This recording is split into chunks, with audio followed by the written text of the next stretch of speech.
ডাব্লিউবিএসে আসা সিম্পল ইন্টারেস্টের অঙ্ক, কোনো আসল সরল সুদে 20 বছরে 3 গুণ হলে ওই আসল একই সুদের হারে কত বছরে দ্বিগুণ হবে? অপশান এ 14 বছর, বি 10 বছর, সি 8 বছর, ডি 12 বছর।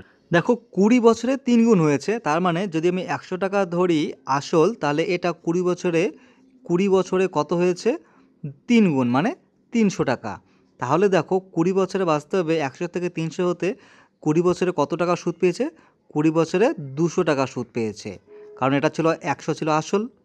তাহলে এই সুদের হারে কি আমাকে 200 টাকা সুদ পেতে কত সময় লেগেছে? 200 টাকা সুদ পেতে সময় লেগেছে 20 বছর। এবার দেখো আমাকে বলেছে যে ওই ওই আসল একই সুদের হারে কত বছরে দ্বিগুণ হবে। এবার বলেছে আমাকে দ্বিগুণ, তাহলে ওই একই আসল ওই 100 টাকাই দ্বিগুণ মানে কত? 200 টাকা হবে কত বছরে, এটা সময় কত নেবে? তাহলে দ্বিগুণ করতে গেলে 100 থেকে 200 করতে গেলে আমাকে কত টাকা সুদ করতে হবে? সুদ আমাকে পাইতে হবে 100 টাকা, তবেই 100 আর 100 যোগ করে 200 হবে।